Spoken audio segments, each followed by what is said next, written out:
നമസ്കാരം, തുല്യത ലാബിൻ്റെ പുതിയൊരു വീഡിയോയിലേക്ക് ഏവർക്കും സ്വാഗതം. ഇനി വരാൻ പോകുന്ന +2 തുല്യത പരീക്ഷയ്ക്ക് ഹ്യൂമാനിറ്റീസ് പഠിക്കുന്നവർക്കും കൊമേഴ്സ് പഠിക്കുന്നവർക്കും കോമൺ ആയിട്ട് പഠിക്കാനുള്ളൊരു സബ്ജക്റ്റാണ് ഇക്കണോമിക്സ്. ഇക്കണോമിക്സിന് 2 ബുക്ക് പഠിക്കാനുണ്ട്. ഒന്ന് സൂക്ഷ്മ സാമ്പത്തിക ശാസ്ത്രം അഥവാ മൈക്രോ ഇക്കണോമിക്സ്, രണ്ടാമത്തേത് സ്ഥൂല സാമ്പത്തിക ശാസ്ത്രം അഥവാ മാക്രോ ഇക്കണോമിക്സ്. ഈ 2 ചാപ്റ്ററുകളിൽ നിന്നായിട്ട് നമുക്ക് ഈ 2 ബുക്കുകളിൽ നിന്നായിട്ട് നമുക്ക് 6 ചാപ്റ്റേഴ്സ് പഠിക്കാനുണ്ട്. അതിൽ മൈക്രോ എക്കണോമിക്സിൻ്റെ 6ാമത്തെ ചാപ്റ്റർ ഡിലീറ്റഡ് ആണ്, പഠിക്കേണ്ട, ഒഴിവാക്കിയതാണ്. മത്സരരഹിത കമ്പോളങ്ങൾ, അതായത് മൈക്രോ എക്കണോമിക്സിൻ്റെ 6ാമത്തെ ചാപ്റ്റർ. പിന്നെ മാക്രോ എക്കണോമിക്സിൽ നമുക്ക് ചില ചാപ്റ്റേഴ്സിൽ ചെറിയ ഭാഗങ്ങൾ ഒഴിവാക്കിയിട്ടുണ്ട്. അതായത് അവിടത്തെയും last chapter open economy and macroeconomics, അതായത് സ്ഥൂല സാമ്പത്തിക ശാസ്ത്രവും തുറന്ന സമ്പദ് വ്യവസ്ഥയും എന്ന് പറഞ്ഞിട്ടുള്ള ലാസ്റ്റ് ചാപ്റ്ററിൻ്റെ അതിൻ്റെ അവസാന ഭാഗങ്ങൾ കുറച്ച് ഒഴിവാക്കിയിട്ടുണ്ട്. ഓക്കെ, അതൊക്കെ നമ്മൾ മുൻപ് വീഡിയോ തന്നതാണ്, എങ്കിലും ഇവിടെ കൂടെ ഒന്ന് പറഞ്ഞേ ഉള്ളൂ. അപ്പോൾ പരീക്ഷയ്ക്ക് പ്രിപ്പയർ ചെയ്യുന്ന എല്ലാവരും, ഈ 2 ഗ്രൂപ്പിലുള്ളവരും പ്രത്യേകം ശ്രദ്ധിച്ച് പഠിക്കേണ്ട ഒരു വിഷയം തന്നെയാണ് എക്കണോമിക്സ്. കഴിഞ്ഞ വർഷം പഠിച്ചതുപോലെയുള്ള എക്കണോമിക്സ് അല്ല, ടഫാണ്. പരീക്ഷയ്ക്ക് പഠിച്ചാൽ ഒരിക്കലും നമുക്ക് പഠിച്ചെടുക്കാൻ, അതായത് മനസ്സിലാക്കിയെടുക്കാൻ ബുദ്ധിമുട്ടുള്ള കാര്യങ്ങളാണ്. അപ്പോൾ അതുകൊണ്ട് നമ്മൾ എന്താ ചെയ്യേണ്ടത്? എല്ലാം കൂടെ വാരി വലിച്ച് പഠിക്കേണ്ട ആവശ്യമില്ല. ഈ പറയുന്ന ചാപ്റ്റേഴ്സിന് മാത്രം അതിൽ നമ്മൾ പറയുന്ന ഇമ്പോർട്ടൻ്റ് ആയിട്ടുള്ള ചോദ്യങ്ങളും അതിൻ്റെ ഉത്തരങ്ങളും അതാണ് നിങ്ങൾ പഠിച്ചു പോകേണ്ടത്. അതിൻ്റെ പുസ്തകങ്ങൾ നമ്മൾ സപ്ലൈ ചെയ്യുന്നുണ്ട്. പുസ്തകം ആവശ്യമുള്ളവരൊക്കെ നമ്മുടെ ചാനലിൻ്റെ കമൻറ്റ് ബോക്സിൽ വന്നാൽ, അല്ലെങ്കിൽ നമ്മുടെ ഡിസ്ക്രിപ്ഷൻ ബോക്സിൽ നമ്മുടെ കോൺടാക്റ്റ് ചെയ്യാനുള്ള നമ്പർ കൊടുത്തിട്ടുണ്ട്. ആ നമ്പറിൽ നിങ്ങൾ വിളിക്കുകയോ അല്ലെങ്കിൽ വാട്സപ്പ് മെസ്സേജ് ചെയ്യുകയോ ചെയ്താൽ നിങ്ങൾക്ക് ബുക്ക് അയച്ചു തരുന്നതാണ്, കൊറിയറായിട്ട് അയച്ചു തരുന്നതാണ്. അപ്പോൾ ഇന്നത്തെ ക്ലാസ്സിൻ്റെ പ്രത്യേകത എന്ന് പറയുന്നത് എക്കണോമിക്സ് ആണ് ഉൾപ്പെടുത്തിയിരിക്കുന്നത്. ഇക്കണോമിക്സിൽ മൈക്രോ എക്കണോമിക്സ് 1ാമത്തെ ബുക്കിൻ്റെ ഏറ്റവും പ്രധാനപ്പെട്ട ചോദ്യങ്ങളാണ് ഉൾപ്പെടുത്തിയിരിക്കുന്നത്. ഇത് മാത്രം നിങ്ങൾ പഠിക്കുക. ഞാൻ നേരത്തെ സൂചിപ്പിച്ചതുപോലെ എല്ലാം കൂടെ വാരി വലിച്ച് പഠിക്കേണ്ടതില്ല. അപ്പോൾ മൈക്രോ എക്കണോമിക്സ് അല്ലെങ്കിൽ സ്ഥൂല സാമ്പത്തിക ശാസ്ത്രത്തിൻ്റെ 1ാമത്തെ ചാപ്റ്ററാണ് ഇൻട്രൊഡക്ഷൻ ടു മൈക്രോ എക്കണോമിക്സ്, അതായത് സ്ഥൂല സാമ്പത്തിക ശാസ്ത്രത്തിന് ഒരു ആമുഖം എന്ന് പറയുന്ന ചാപ്റ്റർ. ഇതിൽ നമ്മൾ പഠിക്കേണ്ടത് എന്തൊക്കെയാണ്? 1ാമത്തെ ചോദ്യം വരുന്നത് central problems of an economy എന്താണെന്നാണ്. അതായത് സെൻട്രൽ പ്രോബ്ലം എന്ന് പറഞ്ഞാൽ ഒരു സമ്പദ് വ്യവസ്ഥയുടെ കേന്ദ്രീയ പ്രശ്നങ്ങൾ, ഒരു സമ്പദ് വ്യവസ്ഥയുടെ കേന്ദ്രീയ പ്രശ്നങ്ങളും അതിൻ്റെ പരിഹാരങ്ങളും. അത് ചിലപ്പോൾ മുറിച്ച് ചോദിക്കാം. കേന്ദ്രീയ പ്രശ്നങ്ങൾ എന്തൊക്കെയാണെന്ന് ചോദിക്കാം, അതല്ലെങ്കിൽ അതിൻ്റെ പരിഹാര മാർഗങ്ങൾ, സൊല്യൂഷൻസ് എന്തൊക്കെയാണെന്ന് ചോദിക്കാം. നമുക്കറിയാം എന്ത് ഉൽപ്പാദിപ്പിക്കണം, എങ്ങനെ ഉൽപ്പാദിപ്പിക്കണം, ആർക്കു വേണ്ടി ഉൽപ്പാദിപ്പിക്കണം, അതൊക്കെയാണ് അതിൻ്റെ സൊല്യൂഷൻസ്. സെൻട്രൽ പ്രോബ്ലം എന്ന് പറഞ്ഞാൽ മനുഷ്യൻ്റെ ആവശ്യങ്ങൾ അനന്തമാണ്, വിഭവങ്ങൾക്ക് ദൗർലഭ്യമുണ്ട്, അല്ലെങ്കിൽ വിഭവങ്ങൾ ലിമിറ്റഡ് ആണ്, അതുപോലെ തന്നെ ലിമിറ്റഡ് ആയിട്ടുള്ള വിഭവങ്ങൾക്ക് മറ്റു പല ഉപയോഗങ്ങളുമുണ്ട്. ഇതൊക്കെയാണ്. അപ്പോൾ അത് നിങ്ങൾ ബുക്കിൽ പഠിക്കുന്നുണ്ടാകും. ഓക്കെ, അപ്പോൾ ഞാനിവിടെ ചോദ്യം മാത്രമേ പറയുന്നുള്ളൂ, ജസ്റ്റ് ഒന്ന് എലാബറേറ്റ് ചെയ്തതാണ്. 4 മാർക്ക് 3 മാർക്കിന് ചോദിക്കുന്ന ഒരു ചോദ്യമാണ്. ക്ലിയർ അല്ലേ? 2ാമത്തെ ഒരു ചോദ്യം വരുന്നത് PPC എന്ന് പറഞ്ഞൊരു കാര്യം നമുക്ക് പഠിക്കാനുണ്ട്. പ്രൊഡക്ഷൻ പോസിബിലിറ്റി കർവ്, അതിൻ്റെ മറ്റൊരു പേരാണ് ഉൽപ്പാദന സാധ്യതാ വക്രം മലയാളത്തിൽ, അല്ലെങ്കിൽ അതിന് നമ്മൾ PTC അല്ലെങ്കിൽ PPF അങ്ങനെയൊക്കെ വിളിക്കാറുണ്ട്. അതൊരു 2 മാർക്ക് 3 മാർക്ക് വരെ ചോദ്യം വരാറുള്ളൂ. പ്രൊഡക്ഷൻ പോസിബിലിറ്റി കർവ് അല്ലെങ്കിൽ PPC കർവ് ഇൻട്രൊഡ്യൂസ് ചെയ്തത് സാമുവൽസൺ ആണ്. അതൊന്ന് ഓർമ്മയിൽ വെക്കണം. 1 വേർഡ് സാധ്യത ഉള്ള ഒരു ചോദ്യമാണ്, സാമുവൽസൺ. ഓക്കെ, അതുപോലെ അവിടെ ചോദിക്കുന്ന മറ്റൊരു ചോദ്യമാണ് മൈക്രോ എക്കണോമിക്സും മാക്രോ എക്കണോമിക്സും തമ്മിലുള്ള വ്യത്യാസം എഴുതാൻ വേണ്ടി ചോദിക്കും. സ്ഥൂല സാമ്പത്തിക ശാസ്ത്രവും സൂക്ഷ്മ സാമ്പത്തിക ശാസ്ത്രവും തമ്മിലുള്ള വ്യത്യാസം ഉദാഹരണ സഹിതം എഴുതുക എന്നാണ് പറയുക. അപ്പോൾ അത് വളരെ ഇമ്പോർട്ടൻ്റ് ആയിട്ടുള്ളൊരു ചോദ്യമാണ്. 3 മാർക്ക് മുതൽ 4 മാർക്ക് വരെ ചോദിക്കുന്ന ഒരു ചോദ്യമാണ്. ഓക്കെ, അത് ചിലപ്പോൾ ഇങ്ങനെ ഇത് തമ്മിലുള്ള ഈ മൈക്രോയും മാക്രോയും തമ്മിലുള്ള വ്യത്യാസം ചോദിക്കുന്നതിന് പകരമായിട്ട് അതിൻ്റെ എക്സാമ്പിൾസ് തരും. മൈക്രോ എക്കണോമിക്സിൻ്റെ കുറച്ച് എക്സാമ്പിൾ, അതുപോലെ മാക്രോ എക്കണോമിക്സിൻ്റെ എക്സാമ്പിൾ, അതെല്ലാം കൂടെ കൂട്ടിക്കലർത്തിയിട്ട് ചോദ്യമായിട്ട് താഴെ തന്നിരിക്കുന്നവയെ 2 പട്ടികകളിലാക്കി തരംതിരിക്കുക. അതായത് മൈക്രോ എക്കണോമിക്സ് എന്നും മാക്രോ എക്കണോമിക്സ് എന്നും 2 പട്ടികയിൽ ഉൾപ്പെടുത്തുക എന്നാവും ചോദ്യം ഉണ്ടാവുക. പിന്നെ അതിൽ തന്നെ ചോദിക്കാവുന്ന മറ്റൊരു ചോദ്യമുണ്ട്. അതായത്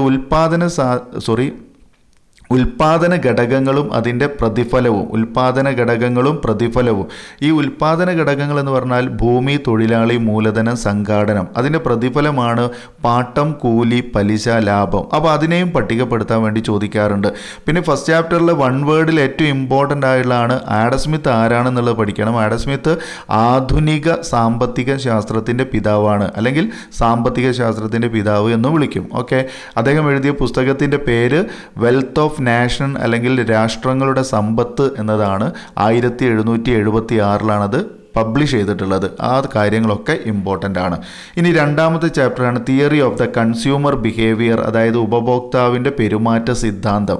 ഉപഭോക്താവിൻ്റെ പെരുമാറ്റ സിദ്ധാന്തത്തിൽ ഏറ്റവും ഇമ്പോർട്ടൻ്റ് ആയിട്ടുള്ള ഒന്നാണ് ബജറ്റ് ലൈൻ.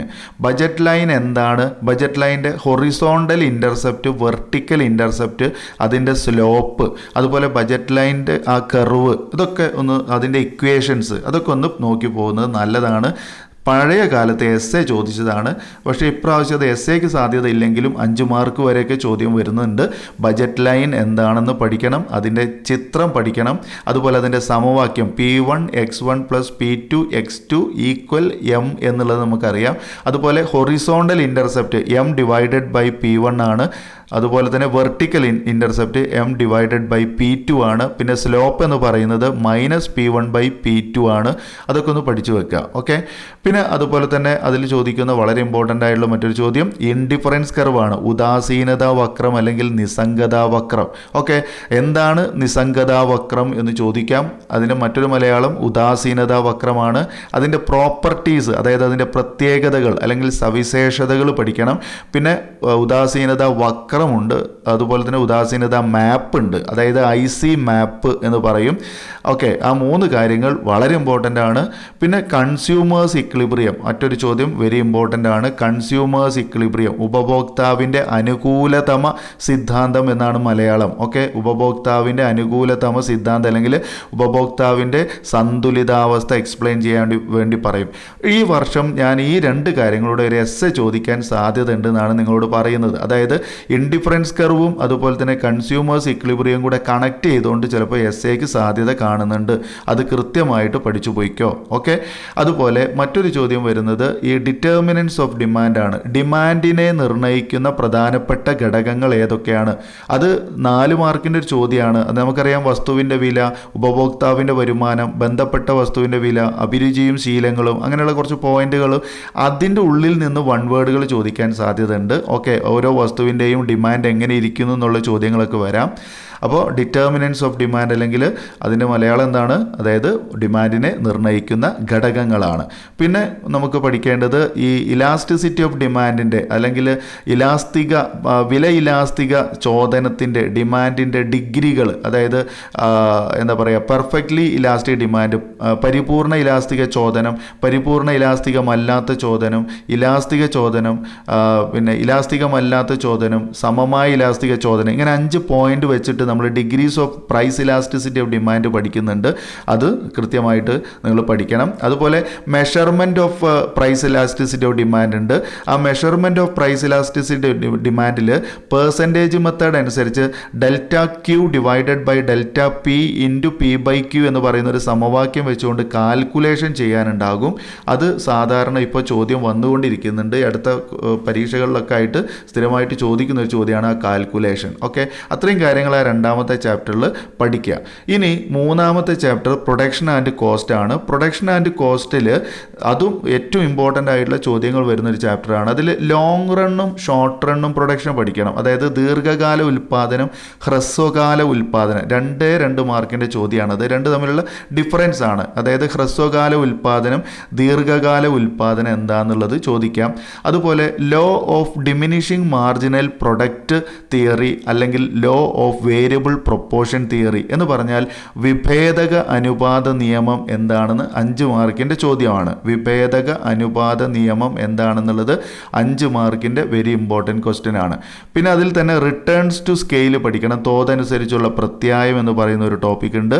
അതുപോലെ Cobb Douglas production function, Cobb Douglas production function എന്ന് പറഞ്ഞാൽ കോബും ഡഗ്ലസും തമ്മിൽ ചേർത്ത് രൂപീകരിച്ചിട്ടുള്ള ഒരു സ്റ്റാറ്റിസ്റ്റിക്കൽ ഇക്വേഷനാണ്, അത് പഠിക്കുക.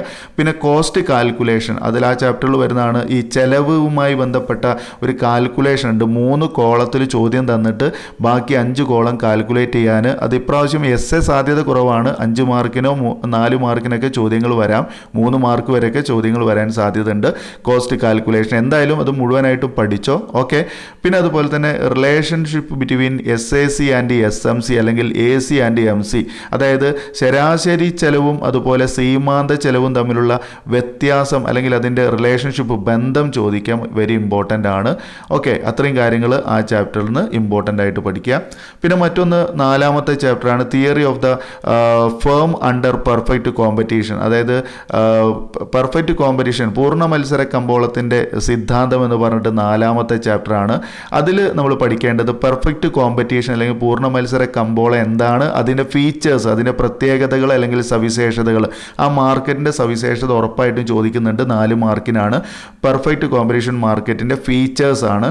ഓക്കെ, അതിൻ്റെ പ്രത്യേകതകൾ. പിന്നെ അവിടെ 5 മാർക്കിനോ അല്ലെങ്കിൽ ഒരു essay ആയിട്ടോ ചോദിക്കാൻ സാധ്യതയുള്ളതാണ് ഈ പ്രോഫിറ്റ് മാക്സിമൈസേഷൻ. പെർഫെക്റ്റ് കോമ്പറ്റീഷൻ മാർക്കറ്റിൻ്റെ ലാഭം പരമാവധി ആക്കൽ എങ്ങനെയാണ്. ലാഭം പരമാവധി ആക്കാനുള്ള എന്താ പറയുക, അതിൻ്റെ പോയിന്റുകളുണ്ട്. 3 പോയിന്റ് അല്ലെങ്കിൽ അത് 3 ഘടകങ്ങൾ അടിസ്ഥാനമാക്കിയിട്ടാണ് ഒരു പൂർണ്ണ മത്സര കമ്പോളത്തിൽ ലാഭം പരമാവധി ആക്കുന്നത്. ആ 3 പോയിന്റുകൾ മാത്രം ചോദിക്കുകയാണെങ്കിൽ 3 മാർക്കിൻ്റെ ആൻസറാണ്. അല്ലെങ്കിൽ അത് 5 മാർക്കിലേക്കോ അല്ലെങ്കിൽ ഒരു essay ടൈപ്പിലേക്കോ ഒക്കെ പോകും. essay ചോദിക്കും ഇതും നേരത്തെ പറഞ്ഞ പെർഫെക്റ്റ് കോമ്പറ്റീഷൻ മാർക്കിൻ്റെ ഫീച്ചേഴ്സും കൂടെ കണക്ട് ചെയ്തിട്ടാണ് ചോദിക്കേണ്ടാവുക. ഓക്കെ, അത് വെരി ഇമ്പോർട്ടൻ്റ് ആണ്, പഠിക്കാതെ പോകരുത്. പിന്നെ shut down point, break even point, അടച്ചുപൂട്ടൽ ബിന്ദു, അതുപോലെ തന്നെ പിന്നെന്താ ലാഭനഷ്ടരഹിത ബിന്ദു. ഓക്കെ, അടച്ചുപൂട്ടൽ ബിന്ദു ഷട്ട് ഡൗൺ പോയിന്റ് ആണ്. അതുപോലെ നഷ്ടരഹിത ബിന്ദു 1 വേർഡ് ചോദിക്കും അല്ലെങ്കിൽ 2 മാർക്ക് വരെ ചോദിക്കും. പിന്നെ സപ്ലൈ കർവിൻ്റെ നിർണ്ണയിക്കുന്ന ഘടകങ്ങൾ എന്തൊക്കെയാണ്, അതായത് ഒരു ഫേമിൻ്റെ പ്രധാന വക്രത്തെ നിർണ്ണയിക്കുന്ന ഘടകങ്ങൾ എന്തൊക്കെയാണ്, അത് കൃത്യമായിട്ട് പഠിക്കുക. ഇത്രയാണ് ആ 4ാമത്തെ ചാപ്റ്ററിലുള്ളത്.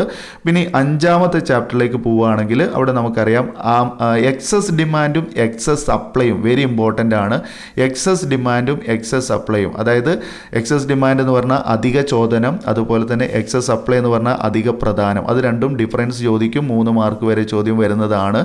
പിന്നെ ഏറ്റവും ഇമ്പോർട്ടൻ്റ് ആയിട്ടുള്ള ഒരു 5 മാർക്കിലേക്ക് പോകുന്ന ഒരു ചോദ്യമാണ് പ്രൈസ് സീലിങ്ങും അതുപോലെ തന്നെ ഫ്ലോർ പ്രൈസും, അതായത് വിലപരിധിയും തറവിലയും അതിൻ്റെ ചിത്രസഹിതം വിവരിക്കാൻ വേണ്ടി ചോദിക്കും. വിലപരിധി, തറവില ചിത്രസഹിതം വിവരിക്കാൻ വേണ്ടി ചോദിക്കുന്നതാണ്. അപ്പോൾ ഇത്രയും കാര്യങ്ങളാണ് ഈ ഒരു മൈക്രോ എക്കണോമിക്സിൻ്റെ ഭാഗത്ത് നമുക്ക് പഠിക്കാനുള്ളത്. ഈ ചാപ്റ്റേഴ്സ് 5 ചാപ്റ്റേഴ്സേ പഠിക്കാനുള്ളൂ. ഇതിൻ്റെ അപ്പുറത്തേക്കുള്ള ഒരു ചാപ്റ്ററും നിങ്ങൾ പഠിക്കേണ്ട. ഈ പറഞ്ഞ കാര്യങ്ങൾ നന്നായിട്ട് പഠിക്കുക. ഇതിൻ്റെ അപ്പുറത്തേക്ക് പഠിക്കേണ്ട, അതായത് ഓരോ ചാപ്റ്ററിലെയും ചോദ്യങ്ങൾ ഏറ്റവും ഇമ്പോർട്ടൻ്റ് ആയിട്ടുള്ളതാണ്. പ്രീവിയസ് ക്വസ്റ്റ്യൻ ബേസ് ചെയ്തിട്ട് പറഞ്ഞതാണ്. അപ്പോൾ ഇത് തന്നെയാണ് റിപ്പീറ്റ് ചെയ്യുക. മാക്സിമം ഇത് തന്നെ നന്നായിട്ട് പഠിക്കുക. ഓക്കെ, അപ്പോൾ ഇത് മൈക്രോ എക്കണോമിക്സ് മാത്രമേ ഉള്ളൂ. മാക്രോ എക്കണോമിക്സിൻ്റെ ടോപ്പിക്കുകളൊക്കെ ഉൾപ്പെടുത്തിയിട്ട് ചാപ്റ്റേഴ്സ് എല്ലാം ഉൾപ്പെടുത്തിയിട്ട് ഒരു വീഡിയോ അടുത്തതായിട്ട് നിങ്ങൾക്ക് മുന്നിലേക്ക് എത്തിക്കാം. അപ്പോൾ ഈ വീഡിയോ നിങ്ങൾക്ക് 100% ഉപകരിക്കും. ലൈക്ക് ചെയ്യാൻ ആരും മറക്കരുത്. എല്ലാവരും കാണുന്ന എല്ലാവരും ലൈക്ക് ചെയ്യുക. അതുപോലെ സബ്സ്ക്രൈബ് ചെയ്യാതെ നമ്മുടെ ചാനൽ കാണുന്നുണ്ടെങ്കിൽ ദയവായി നിങ്ങൾ സബ്സ്ക്രൈബ് ചെയ്ത് തൊട്ടടുത്തുള്ള ബെല്ല് ഓൾ എന്ന് എനേബിൾ ചെയ്ത് കഴിഞ്ഞാൽ മാത്രമേ നിങ്ങൾക്ക് അടുത്ത വീഡിയോ കിട്ടുകയുള്ളൂ. പിന്നെ നിങ്ങൾ എനിക്ക് കമൻറ്റ് ചെയ്തിട്ട് കാര്യമില്ല, അതായത് ഓരോ വീഡിയോയുടെയും ലിങ്ക് അയച്ചു തരുമോ എന്ന് ചോദിച്ചിട്ട് കമൻറ്റ് ചെയ്തിട്ട് കാര്യമില്ല. അതിന് പകരം നിങ്ങൾ നമ്മുടെ ചാനൽ സബ്സ്ക്രൈബ് ചെയ്യുക, തൊട്ടടുത്തുള്ള ബെല്ലൈക്കൺ ഓൾ എന്ന് എനേബിൾ ചെയ്ത് വെക്കുക. നമ്മളിവിടെ എന്ത് കാര്യം ചെയ്താലും നിങ്ങൾക്ക് നിങ്ങളുടെ ഫോണിൽ മെസ്സേജ് വരുന്നതാണ്. പിന്നെ ഷെയർ ചെയ്യാൻ മറക്കണ്ട. നമ്മുടെ ഈ കാര്യങ്ങളൊക്കെ അറിയാതെ നിങ്ങളെ കൂടെ പഠിക്കുന്ന ഒരുപാട് പേരുണ്ട്, ഒന്നും അറിയാത്തവരൊക്കെ ഉണ്ട്. അവരിലേക്കൊക്കെ ഒന്ന് ഷെയർ ചെയ്യുക. നമ്മൾ വിജയിക്കുന്നതോടൊപ്പം നമ്മൾ കൂടെയുള്ളവരും വിജയിക്കട്ടെ എന്ന് ആഗ്രഹിക്കുക. ഓക്കെ, എല്ലാവരും വിജയിക്കട്ടെ എന്ന് ആഗ്രഹിക്കുക. അപ്പോൾ അടുത്ത മൈക്രോ എക്കണോമിക്സിൻ്റെ ചാപ്റ്റേഴ്സുമായിട്ട് പുതിയൊരു വീഡിയോയിൽ കാണാം. ഈ വീഡിയോ കണ്ടിരുന്ന എല്ലാവർക്കും നന്ദി. Thanks for watching.